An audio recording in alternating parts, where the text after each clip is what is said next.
Survival crafting games come in all shapes and sizes. Could you in a car? Could you on a train? In the void? Watch on and find out.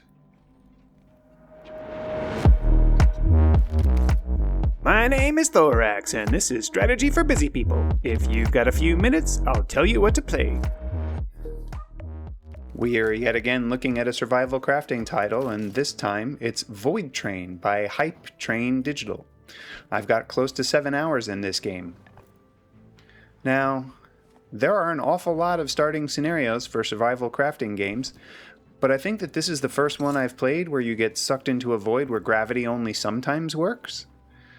Now, the game is clearly and obviously story-driven in that, well, the narrator is more or less telling you what to do, and your quests mostly are centered around figuring out just what's going on in the void. In a common survival crafting trope, wood is a helpful fuel source, but unlike any other game you've likely played, nearly everything you are going to harvest in this game is floating around in the void, and your base/house/thing is actually a train that follows the tracks through said void. The aforementioned lack of gravity takes place whenever you jump off the train while in the void. You can kind of float along and grab things, or later you get this nifty grappling hook that can be shot at them to grab them for you. While there's no gravity in the void, and you can float off and away, you do fortunately have a tether that binds you to your train for easy return. You also get some rings and a different use of your grappling hook that allows you to kind of get away from the train and explore into the void. Now, as I mentioned, with a game like Aethys, where the survival pressure wasn't all that meaningful, you do have a lot of knobs in Voidtrain to make survival easier or harder. Running out of nourishment will eventually start to cause your health to deteriorate, which will ultimately result in death. In a somewhat backpack full of apples situation, you can drink enough water to restore all your stamina, which is kind of goofy, but hey, you're already floating around in a void on a train with these weird lizard things that you can build beds for, so why not be able to drink your way back to health? No, not that kind of drinking. So, speaking of those strange lizard creatures, they can also be employed to work on your train, but you have to feed them mushrooms to make them better at their jobs. And having said that out loud, I am confident that the people who made this game were stoned AF when they came up with these ideas. So, your train follows the tracks through the void, and you float around and pick up random items that you can then craft in your typical survival crafting fashion.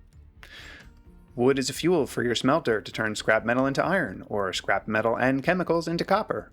Iron and copper can be turned into bolts or wires or gears or pipes or all manner of things. Your lab station lets you make other interesting bits that are also useful, like chemicals you can use. Later on, you find zinc and coal, and you can make brass, and so on and so forth. You have a research table that you can use to unlock new technologies. This is all right out of the Survival Crafting 101 playbook. Your train will also come to these depot stations where you can upgrade it by adding more cars, building different engines, making your wagon platforms bigger, hiring more lizards, playing the slot machine, typical survival crafting stuff. Oh, and this is frequently where you encounter the weird robot-sounding combat guys that like to shoot at you because they have you confused with some other engineer scientist person, so it's kind of an FPS too? And there's a whole system of weapon mods that you can diddle around with to enhance your combat experience. For example, I found this interesting grip that would cause every fourth enemy killed to explode because, why not? Hey, before I give my final verdict, if this is your first episode, this one's free. But if you've watched me before, we're going to make an agreement. You help me level up by clicking subscribe, and I'll keep making these videos. I'll spend the time playing the games and making content that I hope you'll like, and you'll return the favor, okay? Leave comments, tell me what you think. It's all good. You just agree to engage. That's all I ask. The final verdict. Alright, look. This game is really pretty. It's also super crazy weird. I mean, you use the grappling hook to catch void fish that you can grill for food, which makes sense. But there are these void sharks that come and attack your train, and they're really hard to kill, mostly because they have a lot of hit points, but also because they can also eat the fish and pretty much instantly regenerate all their health. And you seemingly get shot 1,000,000 times by the weird robot guys without taking too much damage, but there's also this weird battle arena you can fight in to earn special rewards, and look, this game is just super crazy weird. On my trademarked 3-point score scale of avoid, meh, and I forgot to eat, there were grilled organics and water, and maybe some other food in the future, but the game just started to seem like it was repeating itself with small asterisks after a while, so it just ended up being kind of so-so. In spite of loving trains and loving survival crafting games, I decided to disconnect my tether from the train and float off to try and find something better than, quote, grilled organics.